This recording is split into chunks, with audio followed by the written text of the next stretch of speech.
Biyahing Kapitolyo, sabay-sabay, tatanan. Kwento ng bawat bayan, ang kalingang laging nariyan. Wala na inilaan, talino at puso, yan ang ating puhunan. Sa kalsada ng pag-asa, may direksyong malinaw. Sama-sama, lakad tayo. Sa hakbang ng lalawigan, ikaw ang kabalikan. Biyaheng Kapitolyo, serbisyong tapat sa Batanggenyo. Biyaheng Kapitolyo, matatag na Batangas, yan ang puso talino. Bukas ay abot kamay, kapit bisig sabay-sabay. Biyaheng Kapitolyo, Talino sa serbisyo, Kapitolyo. sa Batanggenyo. Talino at puso. Sa bawat kilometrong ating tinatahak, may kwento ng pag-asa at pagbabago. At sa bawat stopover, serbisyong may puso ang hatid namin sa bawat Batanggenyo. Sa ating bawat pagbiyahe, may dalang bagong pag-asa. Mas malapit, mas mabilis, at mas pinatibay. Ito ang bagong mukha ng ating ugnayan. Ayan, mula po dito sa Batangas Provincial Information Office, samahan niyo po kami ngayong araw ng Biyernes para sa isa na namang makabuluhang talakayan na nakalaan sa public service. Ito po ang opisyal na programang pangradyo ng pamahalaang palalawigan ng Batangas, ang inyong Biyaheng Kapitolyo. Talino at puso. Ayan, magandang umaga Batangas. Ako po ang inyong lingkod, Tala Cabello. Ayan, good morning po. Ako naman po si Almira Elaine Baler. Ayan, magandang umaga po sa iyo, kasamang Almira. Madalas nga po nating napag-uusapan ang kahalagahan ng kalusugan. Lalo na nga po sa panahon ngayon kung saan marami tayong kinakaharap na hamon sa trabaho man, pag-aaral at maging sa ating mga personal na buhay. Ngunit bukod nga po sa ating pisikal na kalusugan, mayroon pang isang mahalagang aspeto na hindi natin dapat napapabayaan. At yan nga po ang ating mental health. Ito nga po ang tumutulong sa atin upang maayos na makapag-isip, makapagdesisyon, makayanan po ang stress at mapanatili po ang magandang pakikitungo sa ating kapwa. Ayun, tama ka dyan, kasamantala at dahil mas nagiging bukas na nga po ang usapan tungkol po sa mental health, mas mahalaga rin na patuloy nating palawakin ang kaalaman ng publiko tungkol sa kahalagahan nito at kung paano nakakaapekto ito sa atin, sa pang-araw-araw natin na buhay. Ayan, at kaugnay nga po sa ating naging talakayan noong Miyerkules tungkol nga po sa Men's Mental Health Month. Ito nga po ay tinlalakay na ating kasamang Sir Arnold at kasamang Ma'am May. Yun nga po, ngayong araw naman po ay mas palalalimin natin ang pangunawa sa usaping ito. Lalo na nga ngayong buwan po ng June ay ginugunita po natin mismo ang Men's Mental Health Month. Isa po itong pagkakataon upang mas bigyan pansin ang mga hamon na kinakaharap ng mga kalalakihan pagdating sa kanilang mental at emosyonal na kalusugan. Sa talakayan nga po natin ngayong araw, pag-uusapan natin ang kahalagahan ng mental health. Siyempre po sa ating pong mga kalalakihan, ang mga karaniwang na stigma o maling paniniwala na kanilang kinakaharap at kung paano makakatulong ang kanilang pamilya, mga kaibigan at siyempre ang komunidad sa pagtaguyod ng kanilang mental health at mental well-being. Yes, kasamang Almira, napakahalaga nga po ng usaping ito ngayon dahil minsan nga dapat talaga natin pagtuunan ng pansin ang mental health, lalong-lalo na din po yung madalas na hindi natin napag-uusapan is yung mental health nga ng ating mga kalalakihan. Ayan, at upang nga po mas maintindihan natin ang mahalagang paksang ito, nag-imbita po tayo ng panauhin mula po sa Provincial Health Office na magbabahagi ng mahalagang impormasyon at gabay tungkol po nga sa mental health. Kasama po natin ngayong umaga, Mr. Angelo Jolie Perico, Health Program Officer 2 po, upang magbahagi ng mahalagang impormasyon at kaalaman tungkol sa mental health at kung paano natin ito mapangangalagaan. Ayan, magandang umaga po, Mr. o Sir Perico po or Sir Sir Jolly. Jolly. Ayun. Umaga din po. Unang-una po, maraming salamat po sa pagpapaunlak po ng aming imbitasyon ngayong umaga. Ayan, bago po ang lahat, bumati muna po tayo sa ating mga tagapakinig. So magandang umaga po sa ating mga tagapakinig ng ating biyaheng Kapitolyo at maraming salamat din po sa inyong paanyaya sa amin Ayan, salamat po. mapag-usapan ang sabi nga ninyong napakahalaga at napapanahong paksa ang mental health. Yes. Ayun, at para nga po, simulan na po ang ating talakayan. Ano nga po ba itong Men's Mental Health Month at bakit po ito pinagdiriwang? Okay. Actually, ang Men's Mental Health Month ay isang mahalaga talagang paggunita tuwing buwan ng Hunyo, which is ngayon, month of June. At sa iba't ibang bansa, hindi sila lahat nagdiriwang ng ganitong selebrasyon. Wala naman kasing sinasaad at walang deklarasyon ng WHO talaga na itong month na ito ay for Men's Mental Health Month. Nagkataon lamang din po na tayo ay nakiisa sa mga pagdiriwang ng ating mga karatig na bansa upang ito ay pagdiwang ngayong buwan na ito. At naglalayong itong itaas ang ating kamalayan o yung tinatawag nating awareness pagdating sa mental health ng ating mga kalalakihan. Layunin nitong himukin ang mga lalaki na maging bukas sa kanilang mga nararamdaman at humingi ng tulong kung kinakailangan.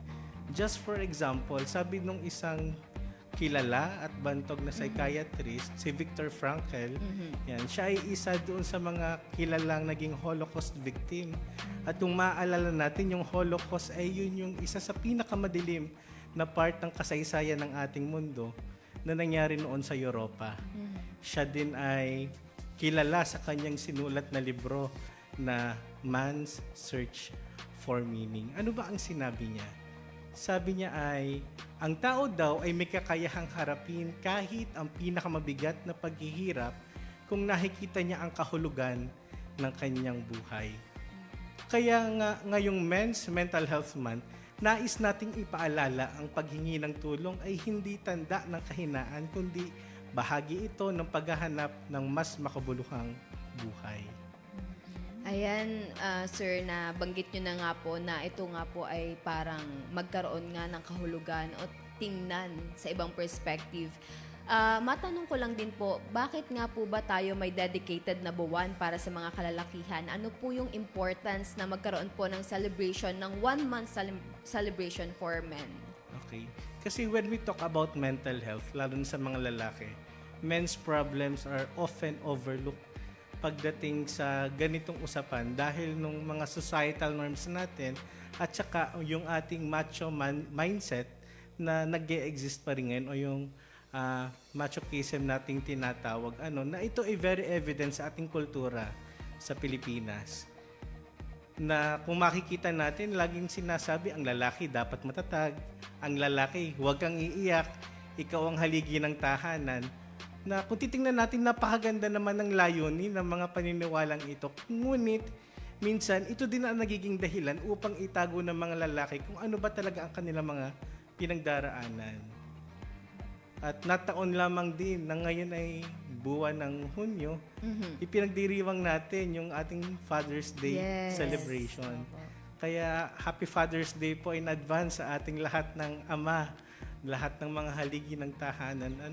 Magandang pagkakataon ito upang hindi lamang ang sakripisyo ng ama, ng mga kapatid na lalaki, asawa, anak na lalaki, ay hindi lamang makita natin sila as provider, na sila din ay mga tao Yes, na may totoo mga po. pangangailangang emosyonal. At sabi nga natin, bakit nga ba mahalaga natin itong pag-usapan?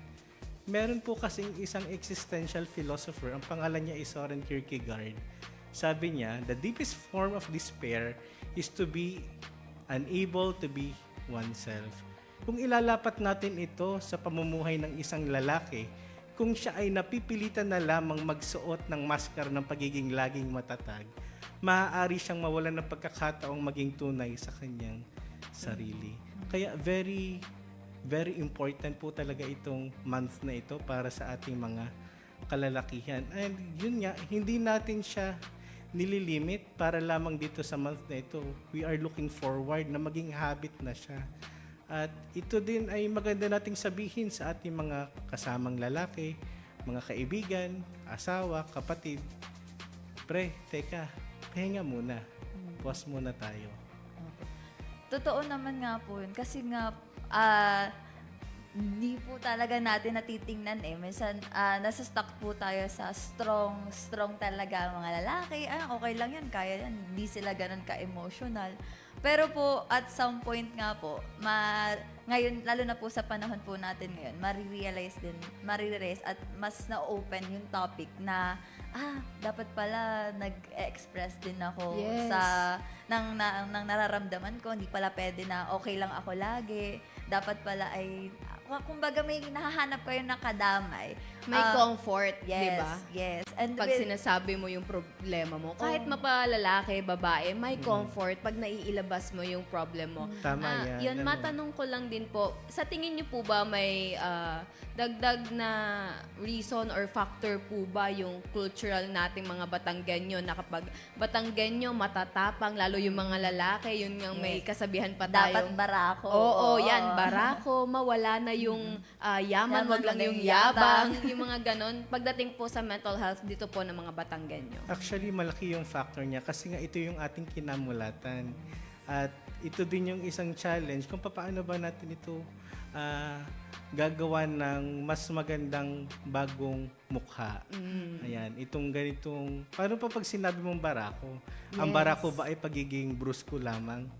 O baka naman sa pagiging barako, pwede na nating isama ang definition na yung mga tao, yung mga kalalakihan na nagagawang humingi ng tulong, we can consider it as Barako na din. Yes. Ayan. Sa inyo pong mga nahahandle po na mga patients, may mga instances po ba na naapektuhan po talaga ang mga lalaki sa trabaho po nila or pag sila may negosyo or yung mga responsibility po nila sa araw-araw po nilang buhay? Paano po sila naapektuhan? Okay, so sobrang ganda nung tanong. Kasi tayo din bilang mga empleyado at saka bilang, yun nga, kaagapay sa buhay ng ibang tao. Dahil nga doon sa sinabi nating macho system kanina, macho mindset, maraming lalaki ang nakatali doon sa kanilang pagkakakilanlan, doon sa kanilang role, lalo pagdating sa kanilang trabaho or doon sa identity nila na they are the ones to provide to their family. Ito ang gawain ko, lalaki ako ang padre de pamilya, dapat ako yung magbibigay para sa pamilya ko. Which is nakaka-add nga po sa pressure. Yes, oo. At kapag nawalan ng trabaho, kapag nakakaproblema sa negosyo o kaya hindi natutugunan yung mga basic na pangangailangan, maaari makaranas ang ating mga kalalakihan ng stress. At kapag itong stress na to, hindi agad siya na-manage, hindi agad siya na-process, pwede ito eventually mag-lead into anxiety, pwede siya mag-develop into depression, at worst, pwede siyang mag-cause ng tinatawag natin nga na suicide. Na kung titingnan po natin ang datos ng ating Department of Health, sa rate na merong 4.3 na kalalakihan every 100,000 population ang namamatay gawa sa suicide versus sa 2.1 rate every 100,000 population na kababaihan. Kaya makikita natin talagang ang impact ng pag na-pressure na ang lalaki at hindi niya agad na ilabas at kinikimkim lamang niya, it could end up dito sa ganitong tinatawag natin na suicide. Yan. Ayun, madagdag ko lang din po sa mga katanungan namin. Dito po ba sa probinsya natin, meron po ba tayong mga services na ino-offer po for free po ba ito? Ano po yung mga services natin? Baka pwede nyo po kaming makwentuhan tungkol dito. Okay, sa atin, sa Provincial Health Office, sa ating Provincial Government of Batangas, meron tayong mga ibinibigay na mga mental health services. Dito nakakapaggawa tayo ng mga brief screening. Also, meron tayong intervention, tinatawag natin dito, Katatagan Plus. Yan. Itong Katatagan Plus na ito, this is an evidence-based intervention na na-develop. Nag-start siya nung time nung Typhoon Yolanda from Katatagan and eventually naging community-based na siya. At ito ang nag-author nito, sina Dr. Gina Hechanova ng Ateneo, na ngayon ay ginagamit na din ng Department of Health dahil nga kailangan natin ng mga ganitong mga klaseng intervention at ito ay libre nating ibinibigay. Sa mga empleyado naman natin, aside dito sa Katatagan Plus, tayo din ay nag-offer ng ginhawa na tinatawag na ito ay na-administer na namin ng ilang ulit dun sa mga empleyado natin na nag-test positive doon sa ipinagbabawal na gamot. Yan. Sino po yung mga pwede po humingi or magkaroon po ng services na to? Sino po yung mga qualified? May age po ba or ito po ba ay sa pangkalahatan po dito sa probinsya? Ito naman po isa pangkalahatan. Ano po? Kung ang atin pong mga tagapakinig o ang ating mga mangangailangan ng ganitong serbisyo ay gusto mag-avail sa atin sa Provincial Health Office, ini-encourage po namin sila na sila ay mag-report muna sa kanilang mga rural health units. Bakit? Dahil meron silang mga trained din na mga physicians at healthcare workers na pwede mag-administer ng ganito. Kung sakali lamang at kakailanganin talaga ng mas matataas na level na ng interventions, doon po minsan ibinibigay din sa atin ng mga cases sa Provincial Health Office at nagawa tayo ng mas malalim na assessment at nagdi-design tayo ng mga interventions para sa kanila. Kung hindi talaga natin kaya sa ngayon yung mga interventions na nararapat sa kanila, ito naman ay ating inire-refer sa nararapat na facility. Yan. Ayan, sir. Magpunta naman po tayo or let's just talk about youth naman po. Sa mga kabataan pong lalaki, ano naman po yung mga karaniwan po nilang nararanasan na mental health problems? So sa mga kabataang lalaki ngayon, nahaharap sila dun sa matinding pressure na maging matagumpay agad. Kasi ito yung nakikita nila kasi sa social media. Yes. Madaming Opo. mga kabataan, hindi lamang siguro lalaki, kahit ang babae, kabataang babae na, bakit yun, nagagawa niyang ganun, ang dami niyang likes, Totoo. nakita na siya at an early age. Yes. At magkaroon din ng magandang pangangatawan, madaming achievements, at maging popular nga sa social media. Bukod dito, may pressure din na huwag magpakita ng kahinaan. Parang sa mga sa matatanda. Dahil dito madaming nagtatago, natutong magtago ng kanilang lungkot, takot at pagkabigo. Doon sa nangyari nating activity nung panahon ng summer, di ba, nauso yun yung tulian natin, mga operation tuli.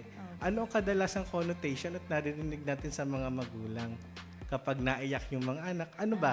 Oo. Bakla ka ba? Oo nga, Yan nandun yung- pa din. Nandoon yung gano'n. Kaya lalong natatakot. Hindi maipaliwanag at hindi maipaunawa ng mabuti sa mga Yes. bata na valid yung nataramdaman nilang takot. Valid yung sila ay iiyak. Opo. Lalo't sila yung natatakot talaga na baka makaramdam ng sakit. At Tsaka masakit Apo. naman din talaga po yun, di ba Mm, po? tama. At yun nga po, parang ang gusto ko lang din sabihin sa mga nagsasabi na ganun kapag nga sinicircumcise, na sabihin, bakla ka, wala pong masama sa pagiging bakla. Bakla, Yes. oo. Diba?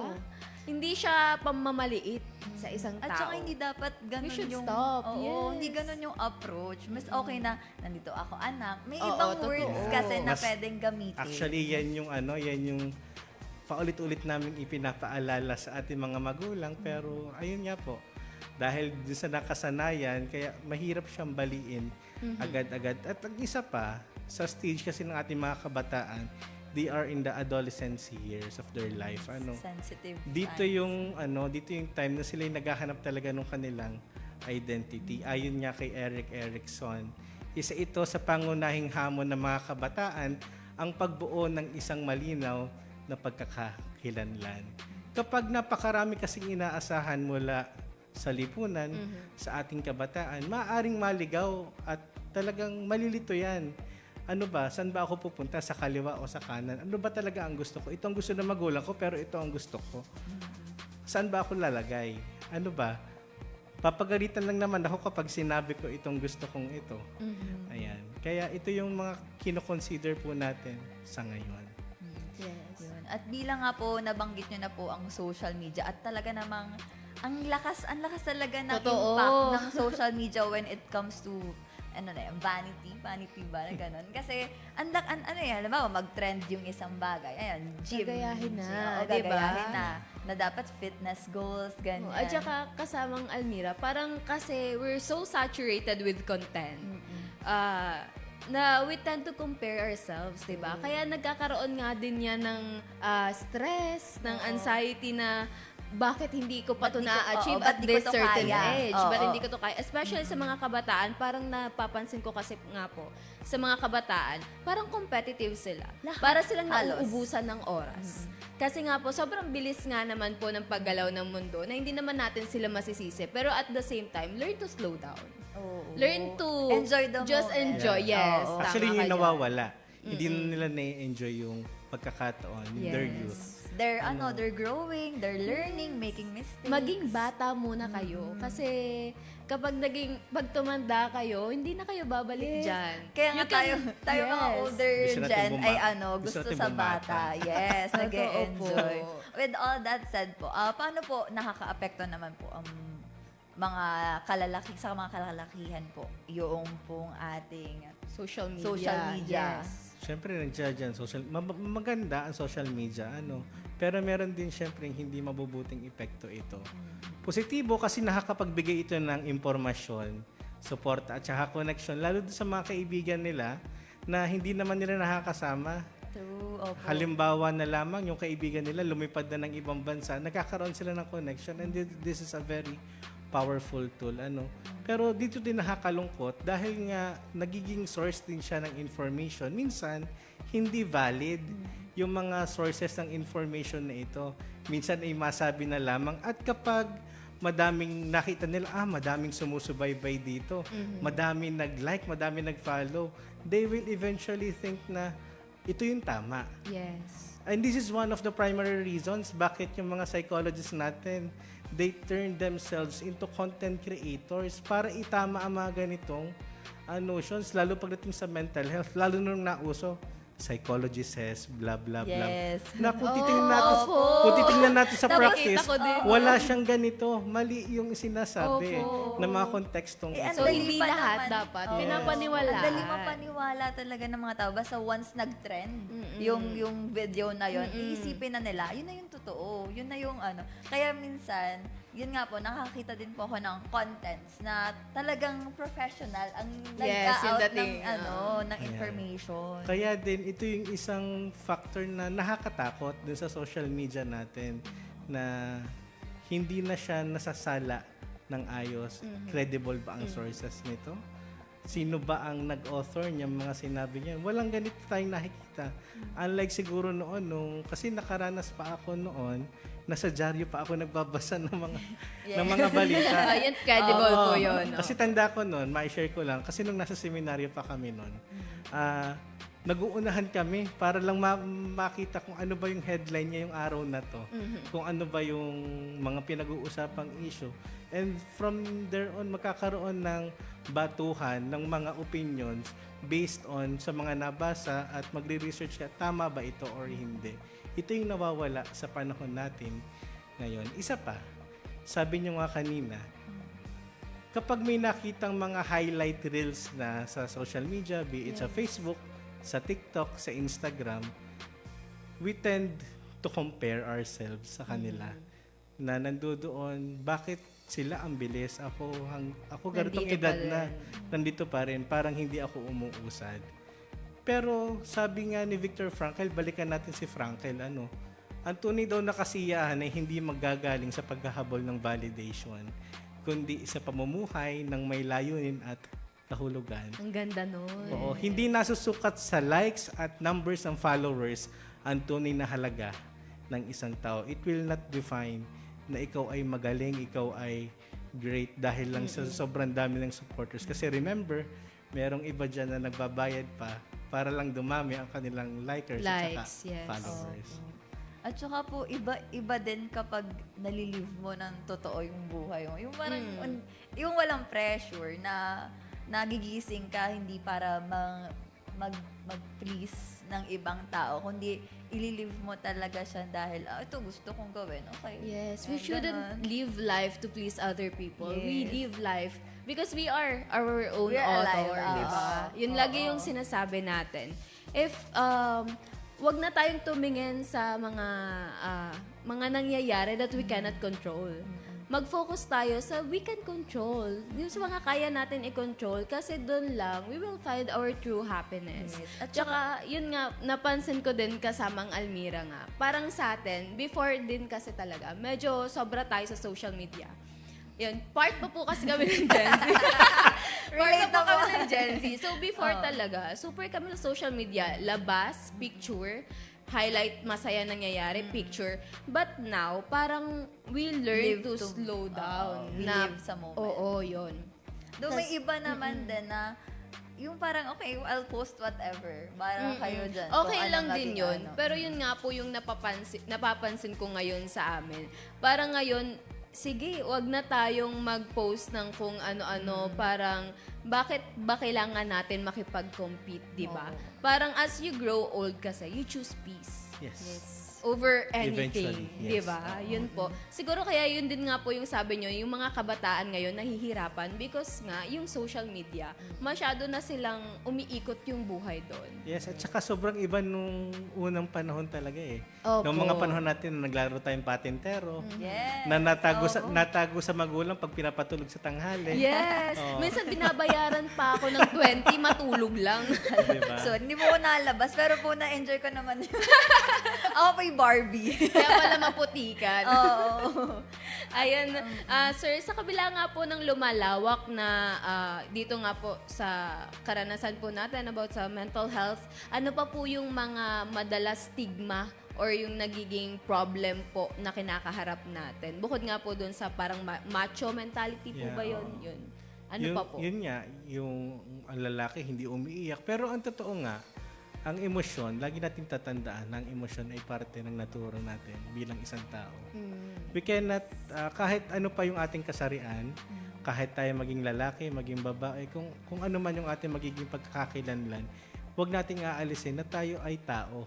At ito ay parte ng ating natura. Normal na tayo iiyak, normal na tayo ay sasaya. Ang pag-iyak, ang paghingi ng tulong, at pag-amin na nahihirapan ay isang palatandaan ng katapangan. Meron pang isang maling paniniwala na ang mental illness ay kakulangan lamang ng pananampalataya or disiplina. From the very word itself, it is an illness. Sa Tagalog siya ay karamdaman. Yes. Siya ay sakit na dapat mabigyan ng tamang lunas. Ang mental health conditions ay tunay na kondisyon na nangangailangan ng pag-unawa, suporta, at kung minsan nga ay professional na tulong. So, sana ay maging open tayong lahat dito at tanggapin natin kasi ito na yung sinasabi sa atin eh. Ito na yung nangyayari sa ngayon and we need to adapt dito sa mga changes na nangyayari sa ating mundo. Ayun nga po. At some point nga po, ang sarap pa nga sa feeling kung naiyak ka o maiiyak mo yung nararamdaman mo. Yun yung sinasabi na, crying is good for the soul. Yes, at saka tama yung sinabi ni sir. Ito nga ay mental health illness. Kaya nga siya tinawag na illness, sakit siya. So, hindi po siya gawa-gawa. Mali po yun na gawa-gawa lang siya ng mga kabataan ngayon. Nag-iinarte mostly lang nga, yan. diba? Yan yung Opo, sinasabi yan. usually. Before naman, di ko yung nararanasan. Nung panahon ko, ganon, stop it na po. Opo. Nung iba yung panahon Opo, before. iba kasi pa rin. Mas nabibigyan ng atensyon ngayon kasi mas kinakailangan ng At atensyon mas ngayon. self-aware tayo. Kaya siguro mas nararamdaman natin lahat. Ano po? Yun. Dahil nga po mahalaga nga ang suporta sa ating po mga tao na nakapaligid sa atin. Paano po kaya na nakakatulong ito sa ating na yung nahingi po tayong support sa ating family po, sa ating friends, sa ating community para po mas maging okay po yung mental well-being po natin. Actually, napakalaki ng papel ng pamilya at saka ng community at saka ng ating mga kaibigan. Be it kung anong type ng support ang kailangan mo. Is it emotional? Is it mental? Is it financial? Or kung ano pa man. Dahil minsan, hindi naman kailangang solusyon ang ibigay natin. Kailangan minsan lamang ng isang taong handang makinig ng walang panghusga. And alam niyo, it was very evident and I've experienced this nung ako ay isa sa mga mapapalad na nabigyan ng pagkakataon na magbigay ng psychosocial processing doon sa ating mga kababayan na naging biktima ng human trafficking sa Myanmar. At karamihan at lahat ng nabigay sa aking kaso, puro lalaki. Ang sabi lang nila pa ulit-ulit, sir, ayoko pong itong sabihin sa aking pamilya kasi baka kung anong sabihin nila sa akin, baka kung anong tingin nila sa akin. Ako po ay nahihiyang umuwi. Hindi ko po alam ang mukhang ihaharap ko sa kanila. But on the other side of the coin, lagi ko sinabi ko sa kanila, pamilya mo sila, tatanggapin ka nila kahit ano pa man yung pinagdaanan mo. And tinanong ko sila noon, nakausap mo na ba sila? Opo, at sila pinagpapasalamat na ako ay nakauwi ng ligtas sa Pilipinas. Yan ay patunay na ikaw ay mahal at kinikilala ka ng iyong pamilya. So, maaari na ang dahilan din kung bakit hindi maging bukas ang mga kalalakihan mag-open sa kanilang tahanan, sa kanilang kasama sa buhay, ay dahil nandoon pa rin yung stigma, nandoon pa rin yung pakiramdam nila, nai-invalidate yung kanilang nararamdaman. Kung kaya't, ang nagiging solusyon ng isang lalaki ay sumama sa mga kaibigan niya. Dito nagsisimula na, shot muna tayo, inom muna tayo. Mapabarkada. Oo, mapapabarkada, inom, sigarilyo, vape, at yung iba nga nalululong at nagamit ng ipinagbabawal na gamot. So, ang simpleng pagtatanong na kamusta ka talaga ay maaaring maging daan upang ang isang tao ay magbukas ng kanyang damdamin. Ang pakiramdam na tayo ay kabilang at tinatanggap ay isa sa pinakamahalagang proteksyon laban sa mental distress. Actually, yan talaga Pagpakiramdam mo na mahal ako, pakiramdam mo na nandiyan dyan at may nakahandang nakasuporta sa akin, kahit anong bigat yung nararamdaman, gumagaan. Ganda nun. Kasi sometimes nga we just need ng may mga Company. ngamusta sa atin, di ba? Parang kaya nga sinasabi ko minsan, learn to check on your friends, your family. Kahit sinasabi nila na okay lang sila, just be there, di ba? Tsikahin nyo ng konti. Makinig ka lang. Yung sabi nyo nga po, makinig lang tayo kasi kaya nga yung iba din po nagpapa-psychiatrist or psychology. Dahil nga po, gusto lang nila ng taong makikinig sa kanila without any judgment. Kaya nga, let us remember that when we listen, we are silent. Kaya nga sa listen, pag binaligtad mo siya, in anagram, it is silent. So, we need to be silent when we are listening. At yun nga, let us emphasize that na hindi sa lahat ng pagkakataon kailangan nating magsalita. Kailangan lang nating maiparamdam na nandoon tayo at handang umagapay sa kanila. True, with the right support system. Tama. Iba ang pakiramdam at iba din ang magiging resulta nun sa mga tao. Tamang taong nakapaligid. Siyempre, hindi naman yan big or small circle. Kapag tama yung taong nakapaligid, it's okay as long as you feel safe. Ayun nga po. Sa kabila naman nga po ng suportang ito, marami pa rin pong hindi nagpapahayag ng kanilang saloobin. Paano kaya po natin sila mahihikayat na maging mas bukas pa sa paghingi po ng tulong kapag kinakailangan? Ano po yung mga pwede nyo pong ipayo sa kanila? Siguro kailangan sa ating society ngayon, kailangan natin baguhin yung mensahe mula doon sa magpakatatag ka, kaya mo yan, magpakalalaki ka, tungo sa hindi mo kailangang dalhin mag-isa ang lahat. Nandito ako, may kasama ka. At kasi ang tunay na katapangan niya ay hindi pagtatago ng sugat, kundi ang pagkilala na kailangan natin itong gamutin. Kasi kapag ang sugat, itinago mo ng itinago, pwede siyang ma-infeksyon at pwede kung ano pa ang mangyari dito. Kaya at the very early stage, kailangan natin siyang bigyan ng nararapat na intervention. Kapag humingi ng tulong ang isang lalaki, hindi siya mahina. Sa katunayan, ipinapakita niya ngayon na mas mature siya at mas handa siyang harapin ang kanyang realidad at gumawa ng mga hakbang para mas mapabuti pa ang kanyang buhay. Para naman po sa mga nagnanais po na magsimulang tulungan ng kanilang sarili Yes. or humingi ng help, ano po yung mga simpleng paraan na maaari po nilang gawin upang mapanatili pong balanse ang kanilang buhay po sa trabaho or sa pag-handle po sa kanilang social life, sa family, sa friends. Yan. So maganda yung tanong na minsan ang hirap bigyan ng magandang sagot. Pero mahalaga, ito lang, lagi natin babalikan. Let us go back to the basics. Mahalaga na magkaroon ng regular na pahinga, sapat na tulog, ehersisyo, tamang pagkain at oras para sa mga taong mahal natin. Kasi minsan ito yung nawawala Lalo na sa mga nagtatrabaho. Minsan, kinakain na ng oras ng pagtatrabaho, yung oras para sa pamilya, sa buhay, at sa mga mahal sa buhay nga. Kasi ang lagi sinasabi, kailangan ko kasi mag-provide sa inyo, kaya kailangan kong unahin ito. Kapag nawalan ako ng trabaho, saan tayo kukuha ng gagastusin? Totoo. Tama po ba? Oo. Okay. So, kaya mahalaga pong maglaan tayo ng ilang sandali, ng ilang minuto bawat araw para tayo ay makapag-nilay, para tayo makapag-reflect. At tanungin natin ang ating sarili, ano ba ang mahalaga para sa akin sa ngayon? At ano ba ang nagbibigay sa akin ng kabuluhan sa aking ginagawa? Ano ba yung nagbibigay ng meaning dito sa ginagawa kong ito? Baka naman gawa lang ako ng gawa kasi nakikisabay lang ako sa agos. At wala naman talaga akong dahilan para gawin ang mga bagay na ito.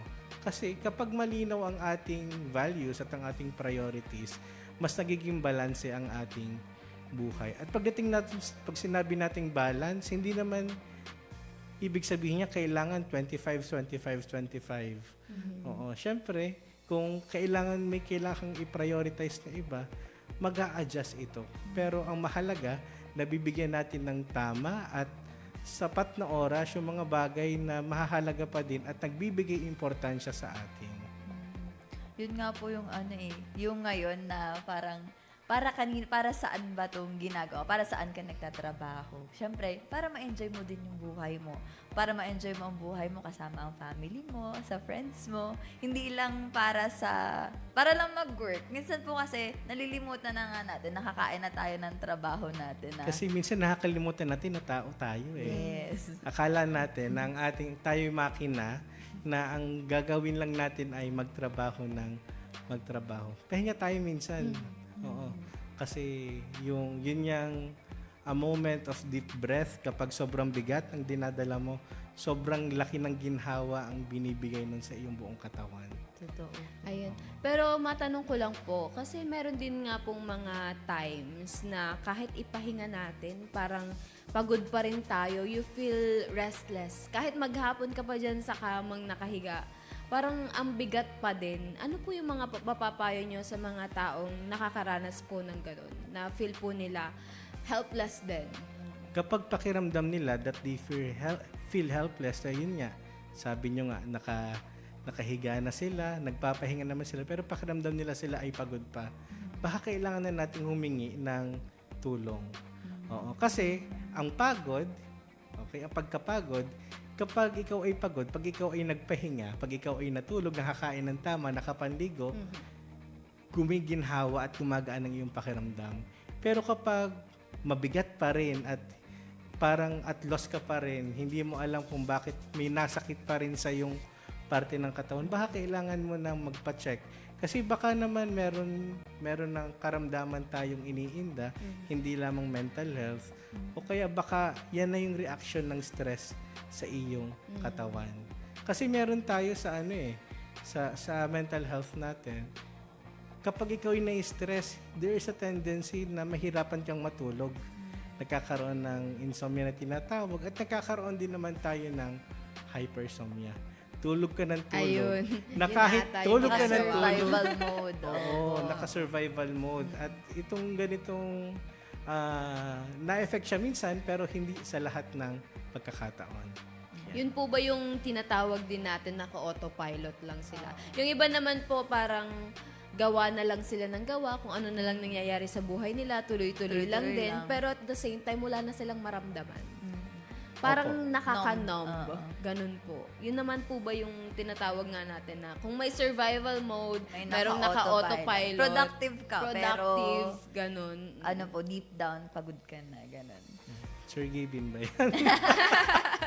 Okay. So, Ayan. may mga functional na Kasi sa mental health, lalo pagdating sa depression din kasi, meron tayong tinatawag na functional depression na yung isang tao, productive, masaya mong nakikita, normal na makakahalubili mo at hindi mo halata na meron siyang mabigat na pinagdaraanan. Ayan. Pero dumarating sa point na syempre, ilagay natin sa analogy ng baso. Nalalagyan ng tubig, ang baso naman ay napupuno. Kapag dumating yung point na napuno na ito, ang hirap parang alamin ano ba ang naging dahilan at nauwi sa ganito. Kasi nag-pile up na po. Nag-piled up na siya.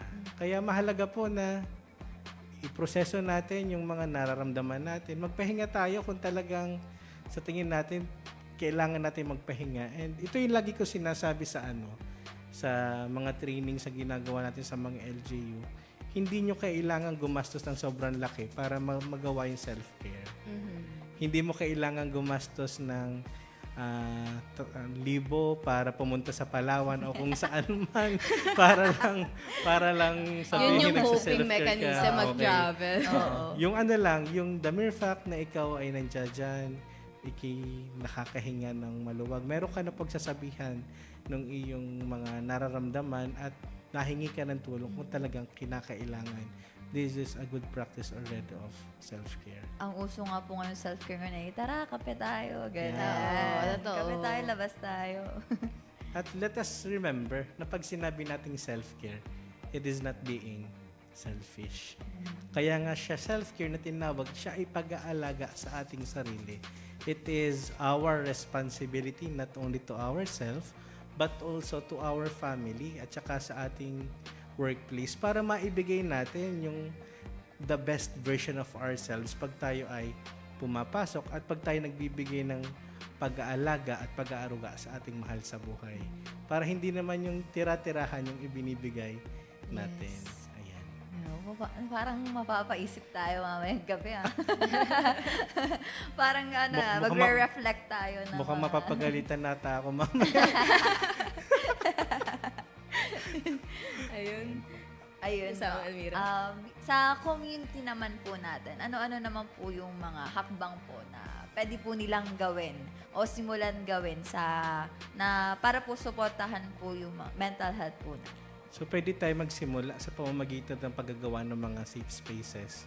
Dito, hayaan natin maging bukas ang bawat isa, lalo na mga kalalakihan, na ilabas yung kanilang mga saloobin, lalo na pagdating sa kanilang mental health.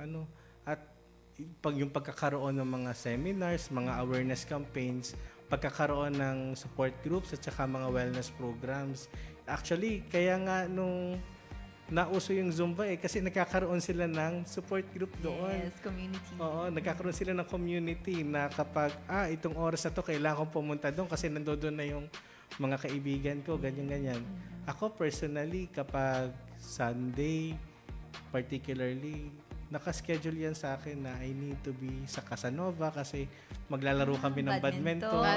Nandiyan yung community na sinamahan ko. Kasi doon yung time para mailabas ko lahat nung hindi ko kayang ilabas sa bahay tsaka sa opisina. Kasi pinipili din naman natin kung sasabihin ko at ilalabas ko ito sa bahay, baka makapagdagdag lang ng stress kung kaya ko naman siyang daanin sa ehersisyo. Ayan, bago nga po tayo magtapos, ano nga po mensahe nyo na nais nyo pong ibahagi sa mga lalaking may pinagdaraan ng hamon sa buhay at sa inyo pong mensahe para sa pagunita po ngayon nga pong men's mental health? So sa atin pong mga kalalakihang tahimik na lumalaban araw-araw, nais kong sabihin na hindi kayo nag-iisa. Maaaring mabigat ang inyong dinadala ngayon, ngunit hindi nito tinutukoy ang inyong buong pagkatao. Sabi ni Viktor Frankl, dito kayo iiwanan sa kataga ulit ni Viktor Frankl. When we are no longer able to change a situation, we are challenged to change ourselves. Maaring hindi natin kontrolado ang lahat ng nangyayari sa ating buhay, ngunit may mga kapangyarihan tayong piliin kung paano tayo tutugon sa mga ito. Patuloy kayong humakbang, humingi ng tulong kung kinakailangan, kasi ang pag-asa ay hindi ang kawalan ng problema. ito ay ang paniniwalang may kahulugan pa rin ang buhay sa kabila ng mga ito. At hindi sukatan ng pagiging lalaki ang kakayahang itago ang sakit. Ang tunay na sukatan ng katatagan ay ang lakas ng loob na harapin ito. Ulitin natin, balikan pa, ulit-ulit tayo dito, humingi ng tulong at magpatuloy na mamuhay ng may layunin at kahulugan. Napakaganda naman ng Yes. mga saying na iniwan nyo, Sir Jolly. Mahilig si Sir sa mga philosophers. Mga philosopher. Mga philosophers. Oo, which is maganda talaga Galing, i-share oo. at inspiring ang mga sinasabi nila. Ang ganda nun, parang sinabi nyo na hindi man natin kontrolado yung mundo, yung mga nangyayari, but we can control how we react on things. Diba? Sa mga nangyayari.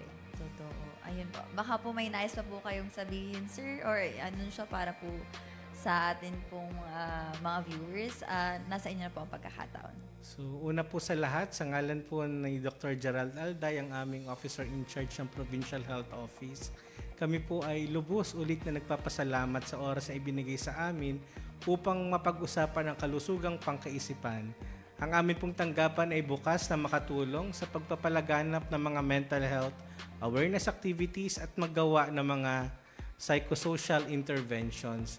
Kung meron po kayong mga katanungan, maaari po kayo magsadya sa aming tanggapan, mag-message sa aming Facebook page, Batangas Provincial Health Office, o mag-email sa pho@batangas.gov.ph. Ang mga hakbangin pong ito ay aming pagpapakita ng marubdob na pagsuporta sa Hearts Program at matatag na kalusugan ng ina ng ating lalawigan, si Governor Vilma Santos Recto.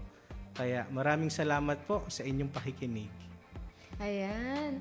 Maraming salamat din po, Sir, talaga sa pupaunlak sa amin. At ayan nga po, nakasama nga po natin si Mr. Angelo Jolie Perico, Health Program Officer 2 po mula sa Provincial Health Office. Tunay nga po na napakahalaga ng ating naging talakayan ngayong araw, lalo na nga po sa pagpapalawak ng ating kamalayan tungkol sa kahalagahan ng pangangalaga ng ating mental health at sa pagsusulong po ng isang mas bukas at maunawaing komunidad. Naway magsilbi po itong paalala sa ating lahat na ang pag-alaga sa ating pong mental health ay kasing halaga rin ng pagpapahalaga natin sa ating physical na kalusugan.